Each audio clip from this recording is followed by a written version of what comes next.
할렐루야, 책. 할렐루야. 네, 너무 오랜만에 이렇게 다시 복된 교회 왔는데요. 제가 여기 4년 있었는데 떠난 지는 22년 됐고요. 벌써?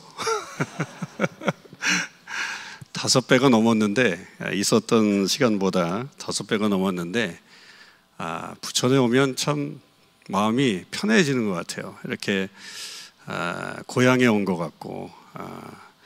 그래서 캐나다에서도 어디서 왔어요? 이렇게 물어보면 부천에서 왔어요.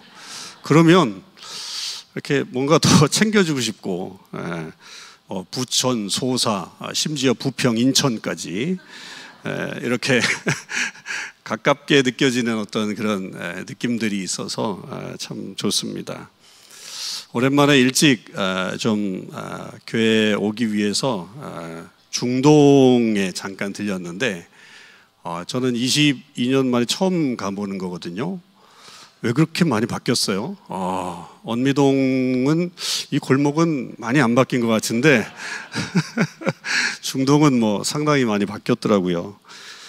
제가 한국 와가지고 계속 놀래니까 제 친구 목사가 야, 티내지 마. 자꾸만 그러면 경고야, 경고. 그래서 제가 벌써 경고장을 제 친구 목사한테 한 4번 먹은 것 같아요. 4번 먹으면 사람들이 너 싫어해, 이렇게 얘기해서 다음부터는 속으로만 놀래고 있습니다. 속으로만 와, 이렇게 변했구나. 예배당도 지금 와, 이렇게 변했구나. 그런 생각이 많이 드는데, 오늘 또 강단에 우리 담임 목사님 서셔야 되는데 저를 또 이렇게 세워주셔서 감사하고, 하나님께서 저는 이번에 한국 지지난주에 일본 방문하고 왔거든요. 일본 가서 말씀도 나누고, 이번에 한국에 뭐 제가 휴가차, 뭐 가족 방문차 나오긴 했지만 나름대로의 한 가지 좀 사명감을 갖고 그렇게 나오게 됐습니다. 그 사명감은 뭐냐면 한국 교회도 곧 닥칠 일들에 대한 어떤 경고, 또 경각심, 뭐 이런 것들을 좀 한번 좀 우리가 가져야 되지 않겠나. 저는 이 시대를 보면서 정말 이 시대가 예수님 믿는 게 왜 이렇게 힘들어지는 시대가 되었는지, 아시다시피 이 팬데믹 이후에 모든 세계의 모든 교회들은 교인 수의 60%에서 80%, 그러니까 20에서 40%는 교회를 돌아오지 않았습니다. 그건 뭐 한국도 마찬가지고 일본도 마찬가지고 캐나다, 미국 다 마찬가지입니다. 그러니까 많이 돌아오는 교회는 80%가 돌아왔고 적게 돌아온 교회는 60%가 돌아왔습니다. 저는 지금 요즘 하루빨리 이 온라인 예배를 없애야 된다, 이렇게 좀 주장하고 싶어요. 저희 교회도 물론 온라인을 하고 있지만 요즘 성도들은 핑계거리가 하나 생겼습니다. 집사님, 지난주에 왜 안 나오셨어요? 그러면 저 예배 드렸어요. 어떻게 해요? 온라인으로 예배 드렸어요. 그래요. 그럼 뭐 목사도 할 말이 없죠. 뭐 예배했다는데. 근데 보면 뭐 여행 가셨는데 여행 가면서 그냥 뭐 인터넷으로 이렇게 보시는 거죠. 진짜 그야말로 예배를 보는 그런 시대가 됐죠. 그러나 우리가 막상 팬데믹 이후에 다시 예배 이렇게 현장으로 돌아와 보니까 얼마나 감사해요. 우리가 이렇게 예배 드릴 수 있다고 하는 것이 참 감사한 일인데도 여전히 우리는 하나의 핑계거리를 가지고 있으면서 거기에 머물러서 우리의 신앙을 상당히 나태하게 그렇게 하려고 하는 그런 요소들이 많이 생겨서 결국은 이것이 한국교회의 위기고 세계교회의 위기라고 생각합니다. 이것 때문에 앞으로 우리 뭐 젊은 세대들이 지금 뭐 교회를 떠나는 것은 너무 자명한 사실이고, 지금 이 예배가 3040 예배라 그러는데 40 넘으신 분들도 꽤 계신 것 같아요. 그러나 이 세대의 속에서 과연 정말 우리가 어떻게 믿음을 전수할 수 있을까 하는 것들은 상당한 고민이 되지 않을 수가 없습니다. 제가 1년 반 전에 교회를 개척했어요. 하나님이 저한테 많은 은사를 주셨는데 제게 안 주셨다라고 하는 은사, 그리고 너무 감사한 은사, 감사하게 안 주셨다는 은사는 개척의 은사였습니다. 저는 개척은 생각도 안 해봤습니다. 뭐 제 삶에 있어서 제가 제주도에 있다가 여기 부천 복된교회 왔고, 여기다가 이제 토론토에 영락교회 부목사로 갔고, 거기 있다가 잠깐 쉬다가 이제 또 한인장로교회라고 하는 캐나다에서 제일 오래된 장로교회, 토론토에 있는 장로교회에서 담임 목사로 12년을 이렇게 섬겼는데요. 근데 갑자기 50 중반이 넘어가지고 개척을 하게 됐습니다.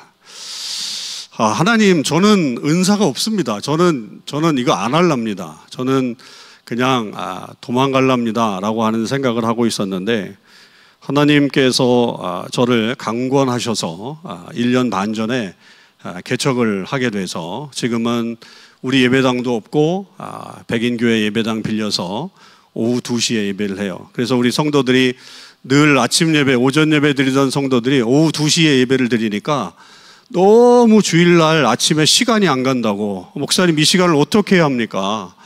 할 일이 없습니다. 그래서 아침에 쇼핑하러 갔다 온 분도 계시고 뭐 여러 가지 뭐 이렇게 하다가 2시에 이제 모이게 되는데, 요즘은 또 2시 예배가 너무 익숙해져 있어가지고 또 오전에 또 자기들 나름대로 시간을 잘 보내시고 그렇게 예배를 하게 됐고요. 제가 매일 출근을 하던 교회가 결국 나가지 못하고 지금 사무실도 없고요. 그래서 옆에 있는 공공도서관에 나가서 제가 근무를 하고 있고, 거기서 열심히 또 목회 준비를 하고 이런 형편으로 가고 있습니다. 개척한 이유는 한 가지입니다. 지금 캐나다는 상당한 위기에 놓여 있습니다. 그 위기는 뭐냐면 이 동성애에 대한 문제가 심각하게 됐죠. 캐나다는 이미 제가 캐나다에 간 그 이듬해 그 다음인가요? 법적으로 동성 결혼이 합법화가 됐습니다. 그래서 다른 나라에서 결혼을 못하는 사람들이 토론토에 와서 법정에서 동성끼리 결혼할 수가 있었습니다. 놀라시죠? 이미 오래전에 나라에서 그게 통과가 됐습니다. 근데 뭐 나라에서 통과가 된 이후에 토론토나 캐나다는 상당한 변화가 많이 일어났는데요. 그 일례로 하나를 들어보면, 쇼핑몰에 가면 남자 화장실, 여자 화장실이 따로 있는 데도 있지만 공용 화장실이 있습니다. 남녀 공용 화장실. 그 여성들이 여기가 옛날에 여성 화장실이다 생각해가지고 제 아내도 갔는데, 그렇게 들어갔더니 남자들이 득실득실 있는 거예요. 다 게이들이죠. 그러니까 그런 사람들이 함께 쓸 수 있게끔 만든 화장실이 있습니다. 그 이유는 뭐 여러 가지가 있는데 뭐 이유를 다 설명할 수는 없지만, 그렇게 돼서 지금 뭐 공공연하게 그런 일들이 자행이 됐는데, 문제는 이게 이제 교회 안으로 들어오는 이 시점이 된 거죠. 제가 있었던 한인장로교회는 캐나다 장로교회 소속이에요. 캐나다 장로교회는 백인들이 상당수 있고요. 그 다음에 우리 한인이 한 15% 차지하는 그런 캐나다에서 오래된 아주 좋은, 그리고 보수적인 그런 교단입니다. 그런데 이 교단이 몇 년 전서부터 이 동성 결혼이라고 하는 것에 대한, 다시 얘기하면 결혼의 정의를, 성경적인 결혼의 정의를 바꾸려고 하는 시도를 했습니다. 그래서 그 성경적인 그 결혼이라는 게 뭐죠? 남자와 여자가 결혼하는 게 성경적인 결혼이잖아요. 그런데 이것을 바꿔서 두 성인 간의 결합이 결혼이다, 이렇게 바꾸려고 했어요. 그러니까 두 성인이라는 거는 남자와 남자도 되고 여자와 여자도 되는 겁니다. 여러분, 지금 캐나다는 학교에서, 공교육에서 교육을 할 때 이 패밀리, 가족이라고 하는 정의를, 우리는 예전에 다 아버지, 어머니, 자녀 이런 게 패밀리잖아요. 가족이잖아요. 아닙니다. 지금은 아버지, 남편, 그러니까 남자, 아버지가 둘이고 아이가 하나인 가정도 패밀리.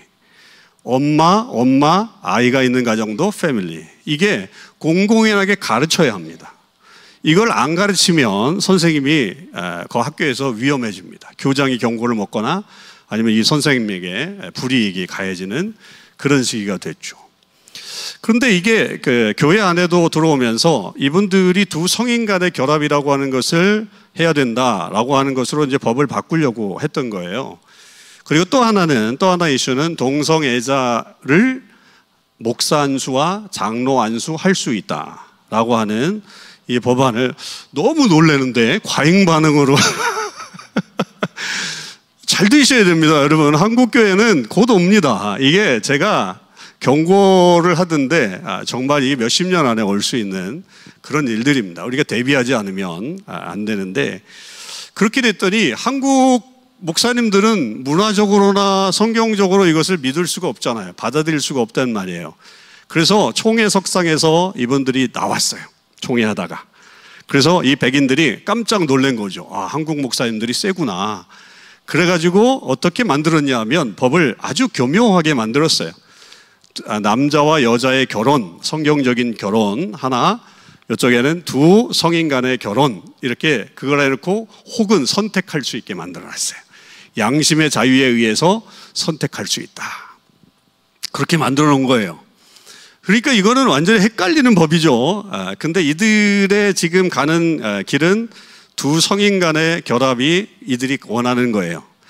제가 총회에 한번 참석을 했는데요. 그때 이제 팬데믹이어가지고 온라인으로 제가 참석을 했고, 저는 이제 반대쪽 패널에서 제가 영어가 안 되니까 한국말로 하고 통역이 들어갔어요.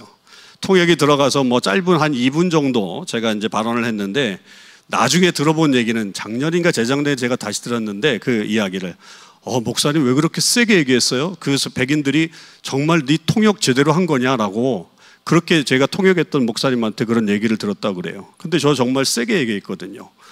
그런데 그렇게 적어도 세게 얘기한다고 했는데 저쪽 편에 있는 이 백인들 중심으로 하는 이런 분들은 정말 성경 그대로 우는 사자처럼 달려들더라고요. 그러니까 이 법이 통과되지 않으면 마치 자기들이 뭔가 세상이 무너지는 것 같은 그런 마음을 가지고서 달려들어서 결국에는 이 법이 통과가 된 거예요.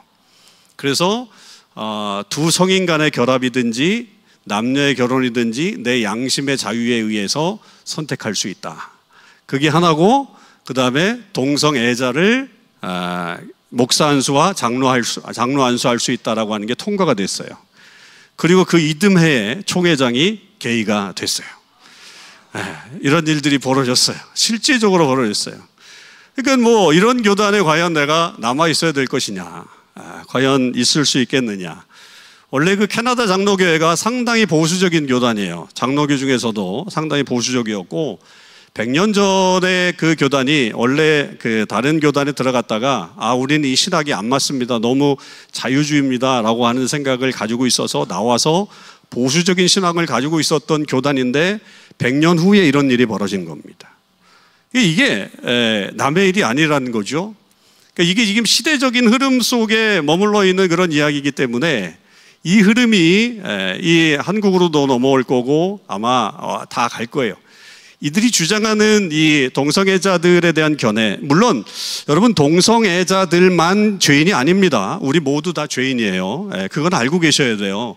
우리가 동성애자들만 죄인이다라고 말하는 거는 이거는 문제가 있는 거예요. 왜냐하면 우리 모두가 다 죄인이고 다 회개해야 합니다.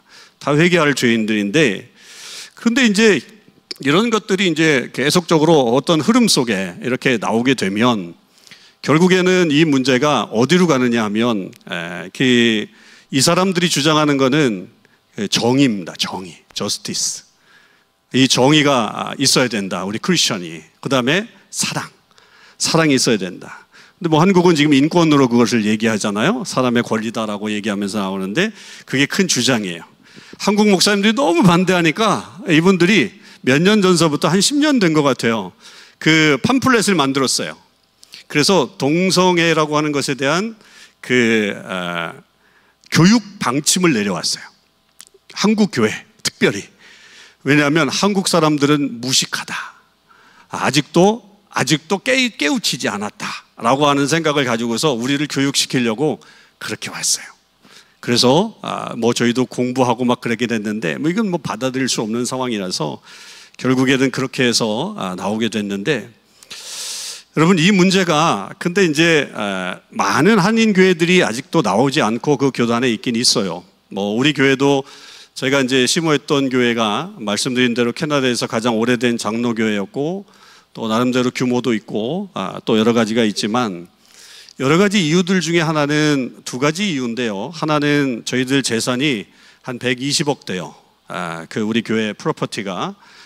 그래서 빚도 없어요. 아주 정말 탄탄한 그런 교회고 너무 좋은 땅에 예배당이 정말 그림같이 지어진 그런 교회인데요. 그게 우리 소속이 아니라 교단 소속이에요. 그러면 이들이 뺏길까 봐서, 우리가 나가면 뺏길까 봐서 그렇게 생각하지만 50%를 갖고 나갈 수 있는 기회가 저희들한테 주어졌거든요.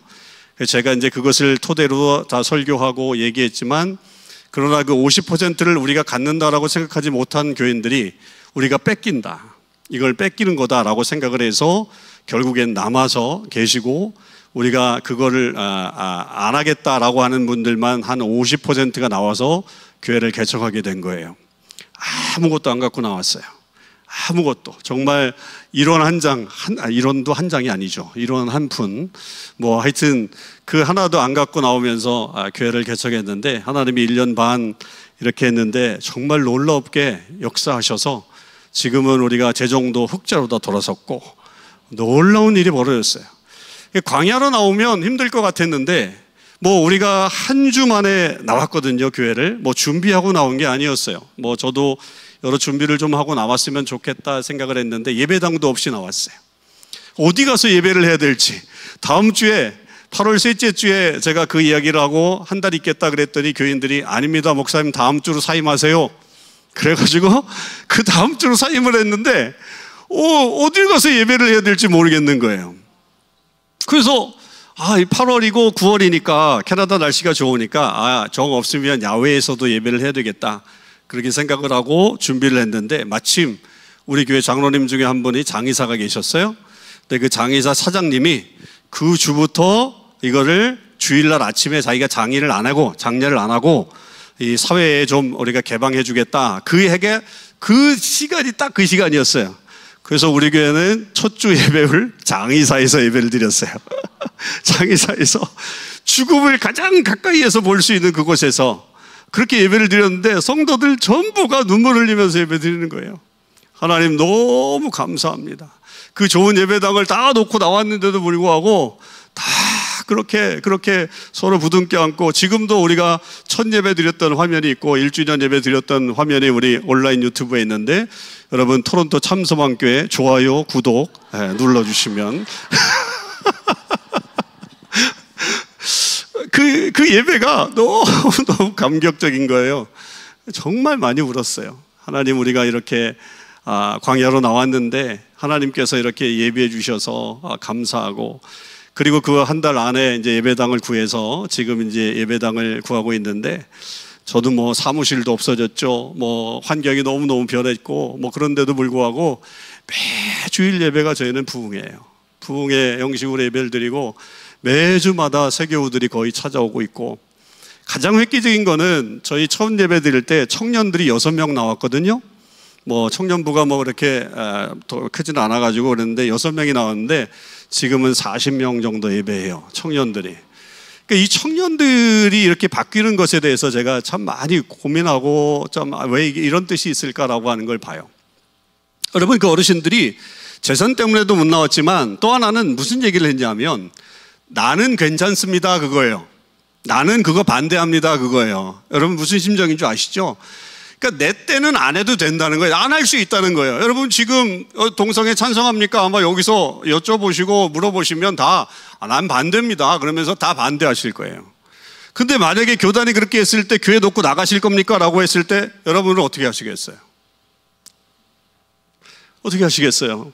여기에서 문제가 생기는 거예요. 그러니까 내 때는 괜찮다 이거예요. 내 때는. 그러나 저는 캐나다의 지금 현실을 이렇게 보고 있으면서 문제는 20년, 30년 후예요.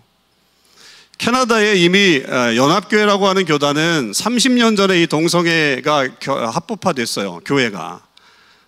그래서 30년 전에 이미 넘어갔어요. 그 교회를 받아들였어요. 근데 그 교회들 다 가보시면 여러분, 캐나다의 연합교회라고 하는 교회가 제일 크거든요. 제일 커요. 제일 교회도 많고. 그런데 그 교회들은 전부 다 지금 70대, 80대 이분들만 교회에 남아있어요. 가장 어린 나이가 70대예요. 60대, 50대, 40대는 거의 찾아볼 수가 없어요. 그러면 결국 교회는 그렇게 하다가 나간 거예요. 제가 1년 반 전에 개척을 했는데 저한테 교회가 나왔습니다라고 하는 오퍼가 저희가 들어온 게 4개. 그동안에 교회가 4개가 문을 닫았다는 거예요. 엄청나게 커요, 교회가. 그걸 제가 4번을 이렇게 저한테 연락이 왔어요. 교회 사시겠습니까? 근데 그 중에 3교회가 연합교회, 1교회가 제가 나왔던 PCC 장로교회. 이렇게 돼 있어요. 이거는 20년 후, 30년 후가 불보듯 뻔한 거예요. 왜냐하면 이 교단이 그걸 통과했다면 그 신학교에 들어가는 그 신학생들이 이거를 반대하면 신학교에 안 들어가겠죠? 신학교에 들어가면 그걸 찬성하는 사람들이겠죠? 그럼 거기를 찬성하는 사람들이 교육을 받고 3년 후에 나와서 교육전도사를 하고 파트타임 한다 그러면 어떻게 가르치겠어요? 그러면요, 교회가 개방되면 개방될수록 여러분 그 사람들이 교회로 올 것 같잖아요. 아닙니다. 교회 안 옵니다. 그렇게 되면 20년, 30년 후에 이거는 완전히 교회가 무너지는 거죠. 무너져요. 그러니까 우리 때는 괜찮아요. 우리 때는 교회 지킬 수 있어요. 그러나 다음 세대, 우리가 불과 10년 후, 20년 후, 30년 후에 이 교회를 지킬 사람이 없다면 이 교회가 있어서 무슨 소용이 있냐 이거죠. 건물 120억 가지고 있어 봐야 그게 무슨 소용이 있겠어요? 그 낡아지는 건물을 후대가 좋아하겠습니까? No, 그렇지 않아요. 제가 그것을 누누이 우리 교인들한테 얘기했어요. 여러분, 이 법이 통과되면요, 어떤 일이 벌어지는 줄 아세요? 지금은 그거를 법으로 바꾸진 않았지만 이렇게 돼 있어요. 하나님을 아버지를 부르지 못해요. 아버지를 아버지라 부르지 못해요. 홍길동이에요, 홍길동. 하나님 아버지 그러면 이게 차별이 되는 거예요. 성적 차별. 그럼 뭐로 불러야 되느냐? 하나님 어머니냐? 그건 아니죠. 하나님 창조주. 그러니까 객관적인 이름으로 불러야 돼요. 독생자 예수 안 돼요. 왜냐하면 그것도 아들이잖아요. 그래서 하나님의 자녀 이렇게 불러야 돼요. 성경을 다시 써야 돼요. 하늘에 계신 우리 아버지 그렇게 못해요. 이런 일이 벌어지게 되는 거예요. 성경을 다시 써야 돼요. 다시 쓰고 모든 신학을 다 바꿔야 되는 거예요. 이런 일들이 지금 벌어지게 돼 있어요. 문제는 이런 동성애에 대한 어떤 이 입장들을 가지고 있는 이 사람들이 어떻게 생각하냐면 요즘에 좀 트렌드다. 요즘은 내가 앞서가는 사람이다. 그러니까 요즘 세대를 이끌고 가는 사람이다라고 생각을 하는 경향들이 있어요. 그래서 아이들도 그런 성향이 없는데도 불구하고 마치 그것이 엣지 있는 것처럼 마치 뭔가 자기가 앞서가는 사람인 것처럼 그걸 주장하는 사람들이 꽤 생긴 거예요. 이게 상당히 문제가 생기죠. 캐나다는요, 만 13세가 되면 자기의 성을 자기가 결정할 수 있어요. 무슨 얘기냐면 내가 남자로 태어났잖아요. 그래도 나는 여자입니다 라고 얘기하면 여자예요. 그거를 부모가 선택할 수 있는 게 아니라 자기가 선택할 수 있어요. 내가 그렇게 불러달라고. 그래서 옛날에는 영어를 배울 때 남자는 he, 여자는 she 이렇게 부르잖아요. 개나 짐승에게도 he나 she로 부르긴 하지만 그러나 보통 남자는 he, 여자는 she잖아요. 근데 자기를 불러달라고 하는 명칭이 70가지예요. 나를 그렇게 불러달라고 하면 그대로 불러줘야 돼요. 만약에 나를 이렇게 댐이다, 혹은 또 나는 마이크다 이렇게 불러달라 그러면 그렇게 불러줘야지. 우리가 그냥 보통 명사로다 he, she 이렇게 불렀다가는 역시 차별이 돼요. 이런 세상이 되고 있어요. 여러분, 이런 세상 속에서 과연 우리가 어떻게 신앙을 지켜나갈 수 있을까? 저는 이것은 우리의 신앙 양심상 받아들일 수 없는 거고, 결국은 이런 일들은 지금 가장 제가 성경을 보면서 가장 많이 생각했던 게 결국 다니엘이었어요. 그러니까 이 다니엘 시대를 보면 다니엘과 같이 지금 우리의 현실이, 우리 기독교인들의 현실이 마치 다니엘 시대와 같은 그런 형편이다라고 하는 거죠. 여러분, 다니엘은 그 바벨론의 포로로 끌려왔잖아요. 그죠? 어린 나이에 포로로 끌려와서 아무런 주체의식도 없이 그렇게 살고 어떤 주권도 갖지 못하고 그렇게 살았어요. 그게 결국 저는 우리 시대가 지금 바벨론의 포로의 시기와 같은 시기다라고 하는 거예요. 세상의 물결이, 이 세상의 문화가 우리를 너무너무 감싸주고 있어요. 기독교인들이 점점 옴짝달싹할 수 없을 정도로 세상의 법을 만들어가고 있어요. 신앙인들의 어떤 그런 신앙을 지켜나가는 것이 너무너무 힘든 시대를 살고 있어요. 비록 우리가 자유의 땅에 살고 있고 내 신앙적으로 내가 교회를 갈 수 있는 그런 신앙이 된다고 할지라도 사회적으로 우리는 점점 우리의 기독교 신앙은 위축돼 가고 있는 거예요. 캐나다는 더 심하죠. 왜냐하면 너무 많은 민족들이 들어와 있어요. 캐나다에는 거의 모든 민족들이 다 들어와 있어요. 그러니까 이 사람들이 다 자기 문화를 가지고 들어와서 살기 때문에 이 교회에 다니는 것에 대해서 점점 약화될 수밖에 없죠. 한국도 지금 제가 보면 지금 이 사회의 거대한 물결 속에 이것이 지금 들어와 있기 때문에 교회는 점점 약화되어 있어요. 그래서 우리가 지금 이 시대를 규정할 때 이 시대의 어떤 문화와 이런 것들 속에서 우리 크리스천들이 마치 바벨론의 포로에 끌려와 있는 것과 같다. 비록 우리가 겉으로는 자유의 시대를 살는 것처럼 느껴지지만 그렇지 않다는 거예요. 결국 세상 문화에 갇혀버려가지고 우리는 거기서 아무 힘도 발휘하지 못하는, 더 이상 기독교가 세상을 바꿀 수 없는 그런 세상으로 바뀌어버린 이 시대를 살고 있는 것이 우리들이다. 그럴 때 과연 우리는 어떤 결단을 해야 될 것인가? 그리고 어떻게 하면 우리가 다음 세대 30대, 40대 그리고 20대 더 나아가서 10대와 그 밑에 세대를 우리가 다시 옛날처럼 부흥의 역사를 만들어갈 수 있을 것인가 라고 하는 것에 대해서 우리가 지금 고민하지 않으면 여러분 더 이상 교회는 존재하지 않을 겁니다. 제가 얼마 전에 통계를 봤는데요, 합동측 교회를 봤는데 2038년이 되면 교회는 많은데 담임 목사가 없게 된다는 거예요. 그거 아세요? 합동측, 가장 큰 장로교 단일교단은 제일 크잖아요. 우리 통합보다 더 큰 게 합동측인데 2038년이 되면 담임 목사가 부족해서 교회가 남는다는 거예요. 목사가 없대는 거예요. 여러분 요즘 교육 전사님들이 목회 현장에 많이 안 들어오시잖아요. 왜 그런 줄 아세요? 돈이 안 되니까. 너무 살기 힘드니까. 자기 또래의 사람들은 충분히 먹고 살고 요즘 조금만 노력하면 충분히 먹고 사는 일들이 많은데 내가 굳이 옛날처럼 교회 나가가지고 얼마 되지 않는 사례비 받으면서 그렇게 내가 사역을 하는 게 과연 옳으냐라고 하는 생각 때문에 제가 이 한국에 와서 듣는 이야기들 하나가 다 그래요. 지금 제 친구 목사님이 나와서 지금 목회하고 있는데 캐나다에 있다가 와서 목회하는데 교육 전도사를 못 구해요. 서울에 있는 교회인데 못 구해요. 그래서 부목사님하고 이렇게 부서를 통합해갖고 지금 하려고 해요. 서울에 있는 교회인데도 전도사님이 없어요. 이런 게 지금 현실이 돼버린 거예요. 그러면 이게 불과 얼마 남지 않은 거죠. 그러니까 지금 아주 전체적으로 기독교의 위기에 와 있다. 자, 그러면 우리가 이 위기의 시대를 어떻게 살아나갈 것인가 라고 했을 때 결국 다니엘이 결정한 것처럼 우리도 하지 않으면 안 된다는 거죠. 여러분 다니엘은 그렇게 포로로 끌려와서 이게 선택된 사람이잖아요. 그냥 다니엘이 일반적인 사람이 아니었어요. 왕에게 불려가서 왕의 일들을 도모할 수 있는 그런 일들을 하기 위해서 뽑혀온 사람들이에요. 저는 이 뽑혀온 사람이 오늘날 우리 크리스천이라고 생각합니다. 우리는 이 세상에서 하나님의 부르심을 받고 우리는 부르심을 받은 하나님의 사람들이에요. 우리는 분명 선택된 사람들입니다. 그런 사람들로서 우리가 과연 그러면 이 세상의 문화에 갇혀서 살아야 될 것이냐? 그렇지 않다는 거죠. 다니엘은 자기가 먹는 것을 가지고 어떻게 했어요? 자기의 몸을 더럽히지 않으려고 했단 말이죠.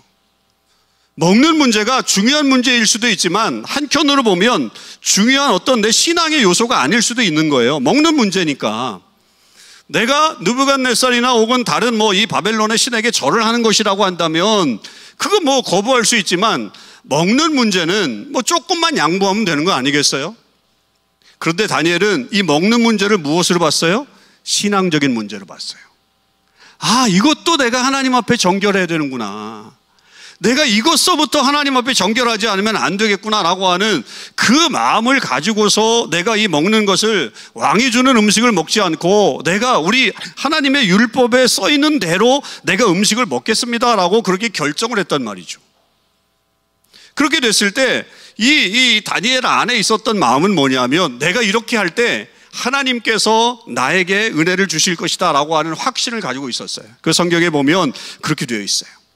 그러니까 하나님이 내가 이렇게 살 때 분명 하나님께서 나를 저 사람들보다 더 돋보이게 하실 것입니다 라고 하는 확신을 가지고서 이 결단을 한 거지 무대뽀로 결단한 게 아니에요. 여러분 우리의 믿음은 그런 거죠. 우리의 믿음은 하나님이 책임져 주실 것입니다 라고 믿는 것입니다. 여러분 그런 믿음을 갖고 계시나요? 그런 믿음으로 계속 나가셔야 돼요. 그런데 우리 크리스천들이 하나님이 책임져 주실 것입니다라고 얘기는 하면서 맨날 가면 결정의 순간에 벌벌벌벌 떨어요. 거기에 가장 큰 게 돈이에요. 돈, 물질. 이 물질 가지고 벌벌벌벌 떠는 거예요. 거기에 내 신앙도 다 날아가 버려요. 예수 잘 믿는다고 얘기하면서 막상 이 돈의 문제, 이 재물의 문제에 걸리면 거기서 머물러 서는 거예요. 우리 어르신들을 제가 이해를 하죠. 그 남은 50% 우리 교회 먼저 있었던 교회 남아있는 분들 얘기해요. 왜냐하면 이해해요. 왜냐하면 그분들이 이민 와가지고 세탁소 하면서 가게 하면서 다 그렇게 해가지고 헌금 해가지고 그 120억 건물을 만든 거예요. 얼마나 대단한 거예요. 근데 이분들이 그걸 하나님 앞에 했다고 생각하지 않고 이거 내 거야, 내가 노력해서 얻은 거야 라고 생각하기 때문에 그걸 놓치지 못하는 거예요. 근데 하나님이 나오니까 책임져 주시더라 이 말이죠. 우리가 결단하고 나오니까요 1년 반 됐는데 저희가 지금 재정 흑자가 3억이 넘어요. 3억이. 놀랍죠? 1년 반 됐어요. 근데 하나님이 그렇게 채워주시는 거예요. 그랬더니 어떤 교회에서 그래요. 아, 목사님 돈 들고 나왔군요. 그거 어떻게 그렇게 할 수 있어요? 저 돈 한 푼 안 들고 나왔거든요. 제 물론 이제 뭐 전별금은 제가 받고 그래 나오긴 했지만 안 받고, 우리 교인들이 어떤 교회는 나올 때 집안에 이렇게 권사님이신데 뭐 이렇게 컵인가 종이컵 같은 거를 이제 쓰려고 하다가 집에다 이제 잠깐 갖다 놓으셔 보관해 놓은 게 있었대. 근데 하나님이 자꾸만 마음을 주시더래. 야, 그것도 갖다 놔라. 그것도 갖다 놔라. 그래가지고 종이컵을 교회에다 갖다 놓고 나온 거예요. 한 푼도 안 들고 나왔어요. 그런데 하나님이 그렇게 채워주시니까 이 사람들이 뭐라 그러냐면, 야, 그거 니들 돈 들고 나온 거지? 하나님의 일을 그렇게 사람의 일이라고 무시해버리고 하나님이 하시는 일을 깎아내리는 일들 하더라 이 말이에요. 하나님은 하실 수 있습니다. 여러분, 우리가 광야로 나가면 힘들 것 같죠? 광야로 나가면 아무것도 없을 것 같죠? 광야가 히브리어로 미드바르. 미드바르 안에는 다바르라고 하는 말이 있어요. 그게 뭐예요? 말씀이에요. 말씀. 광야는 외로운 곳이 아니에요. 하나님을 더 가까이 만날 수 있는 곳이 광야입니다. 하나님을 의지할 수밖에 없는 것이 광야예요. 그러니까 하나님을 의지하게 되니까 하나님이 채우시더라 이 말이에요. 우리가 그 신앙이 없더라 이 말이에요. 사실 저도 없었어요. 제가 목사지만 저도 그런 신앙이 없었어요. 저는 그냥 평안하게 뭐 부목사하고 담임 목사하고, 그래서 이제 65세 은퇴하면 은퇴 자금도 되게 괜찮거든요. 그 교단이 아주 좋아요, 그런 게. 근데 지금은 나오는 바람에 잘렸죠. 다 잘렸어요. 요것 때문에 못 나오는 목사님들도 계세요. 미안하지만. 뭐 어쩔 수 없잖아요. 뭐 사는 건 다 똑같으니까. 65세 이후에 과연 어떻게 살 것인가. 캐나다는 아무래도 사회보장이 잘 돼 있거든요. 가장 기본적인 소득으로도 살 수 있는 나라지만 거기에 돈 얹어서 더 준다는데 누가 마다하겠어요? 근데 그렇게 될 수 있는 그런 상황이에요. 저도 그냥 그렇게 하다가 65세 은퇴해갖고 그냥 뭐 그렇게 살 수 있겠다 생각을 했는데 하나님이 그거를 다 막아버리시더라고요. 다 막아버리시고. 저도 도망와가지고 한국에서 좀 목회해볼까 이렇게 고민도 많이 하고 그렇게 했는데 하나님이 그것도 다 막으시고, 야, 안 돼. 너는 여기 남아야 된다. 그래가지고 제가 55세가 넘어서 개척을 하게 된 거예요. 그래가지고 하나님의 역사를 경험하게 되죠. 늦다고 생각하지 않아요. 정말 하나님께서 역사하실 때는 놀라운 일들이 벌어지더라 이 말이죠. 여러분, 광야 생활을 두려워하지 마세요. 내 신앙의 결단을 하고 나가는 것에 대해서 여러분 두려워하지 마세요. 신앙인은 하나님이 결코 버리시지 않으십니다. 하나님이 끝까지 책임져 주시는 게 우리 하나님의 사람들의 모습이라고 하는 거죠. 우리가 그렇게 하지 아니하실지라도라고 하는 이 세 친구의 고백이 있습니다만 거기까지 안 가더라도 괜찮아요. 거기까지 가시면 제일 좋지만 거기까지 안 가시더라도 다니엘과 같이 하나님이 나를 책임져 주실 거야 라고 생각하면 그렇게 하나님께서 보호해 주세요. 다니엘이 어떤 은혜를 입는지 아세요? 여기 보니까 환관장에게 은혜를 입게 되더라 그랬어요. 이건 뭐냐면 길을 가는 중에 중간중간에 하나님이 주시는 은혜들을 말해요. 그러니까 최종적인 은혜가 아니더라도 하나님이, 야, 너 이 길 잘 가고 있다. 너 정말 하나님이 원하시는 길을 가고 있다라고 하는 것을 이렇게 체킹해 주는 거예요. 이렇게 포인트마다 야, 너 잘 가고 있어 라고 하는 것을 말씀해 주시는 게 환관장에게 도움을 받는 거예요. 그리고 최종적으로 다니엘은 어떻게 됐어요? 그의 얼굴이 더욱 아름다워서 다른 소년들보다 더 좋아 보였더라. 이게 최종적인 은혜고 더 이상 더 나아가서는 왕 앞에 서게 되는 그런 역사가 일어나더라 이 말이죠. 이게 결국 다니엘이 음식 포기한 거 요거 단지 하나인 것 같지만 그 짧은 결단이 결국 다니엘의 인생의 모든 부분을 책임지는 그런 역사들이 일어났어요. 요 결단이 며칠인 줄 아세요? 성경을 보면 열흘이에요. 열흘 동안 내가 이 음식을 먹을 테니까 내 상태가 어떻게 되는가 한번 보십시오라고 그렇게 열흘의 결단을 했더니 하나님께서 3년 그리고 그 이후의 모든 생애를 하나님께서 책임져 주시더라 이 말이죠. 우리의 짧은 시간에 그런 결단이긴 하지만 하나님께서 우리에게 역사하시는 놀라운 일들을 볼 수 있는 시간들입니다. 여러분, 우리에게는 신앙의 결단이 필요해요. 말로만 크리스천이 돼서는 안 돼요. 난 예수 믿는 사람입니다. 내가 열심히 기도합니다. 그런데 기도하는 사람들 중에 오히려 이런 결단을 못하는 분들이 있어요. 제가 이런 결단을 하고 나왔더니 제일 싫어하는 사람이 누군지 아시겠어요? 누가 제일 싫어할까요? 예? 예? 사탄? 사모님? 제 아내가요? 제 아내가 싫어했으면 제가 못하죠. 요즘 아내가 반대하는데 무슨 일을 하겠습니까? 세상이 그런 세상이 아닌 걸 알면서 왜 그런 얘기를. 주변에 있는 목사님들이 싫어해요. 너만 잘났냐 이거예요. 저 잘나서 그런 거 한 거 아닌데. 자기들은, 그럼 제가 물어봐요. 제 후배 목사님들한테 제가 물어봤어요. 목사님, 제가 한 결정에 대해서 어떻게 생각합니까? 이렇게 물어보는 거예요. 한마디로 얘기하면 제가 이 사람들을 검증하는 거예요. 사상 검증을 좀 하는 거죠. 제 후배 목사들한테 좀 가끔가다 그런 질문을 던집니다. 목사님이시라면 어떻게 하셨겠어요? 그러면 대답을 안 해요. 목사님이시니까 그렇게 했죠. 그래요. 아주 객관적인 대답을 하죠. 목사님이시니까. 저라고 그렇게 할 수 있는 결단이 있는 건 아니잖아요. 무슨 얘기예요? 자기들은 이것도 되고 이것도 된다라고 하는 어떤 그런 생각. 교단에 남아있는 목사님들의 많은 분들이 두 가지 중에 나는 양심의 자유를 가지고 두 남녀 간의 결혼을 선택하면 된다라고 말하는 분들이 계세요. 그리고 장차 법을 더 바꾸겠다라고 말을 하는 분들도 계세요. 그렇게 해서 남아 계신 분들이 계세요. 그러나 그것은 성도들을 속이기 위한 작전밖에 되지 않는다고 저는 여깁니다. 이거는 되지 않는 일입니다. 세상이 그렇게 흘러가는데 어찌 그렇게 되겠어요?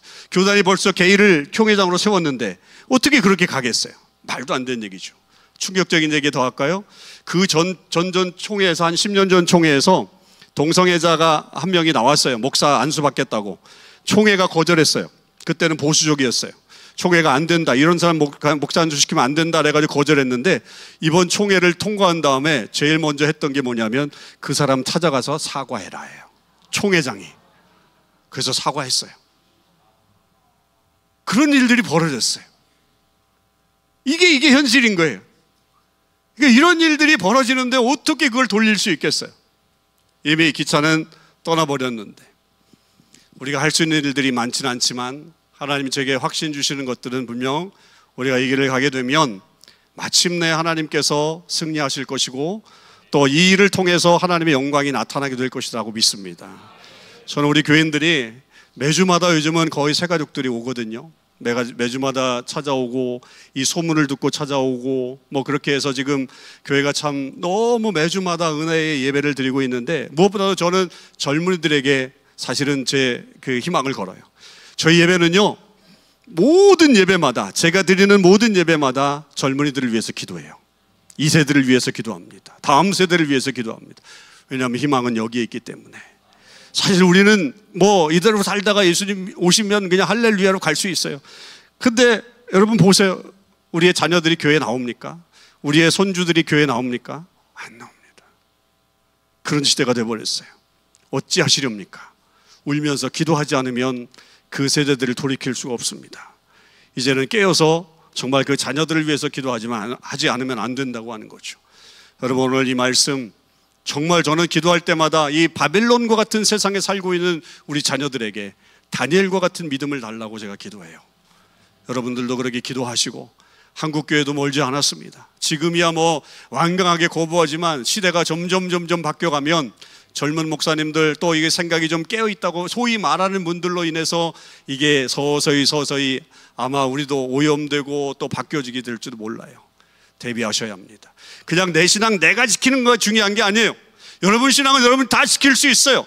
중요한 건 다음 세대의 신앙을 여러분들이 지켜주셔야 합니다. 그래야 하나님 나라 역사가 계속 이어지는 거죠. 그래서 하나님의 뜻이 온 열방에 또 세계 모든 곳에 그 역사가 일어나기를 주님의 이름으로 축원합니다. 기도하겠습니다.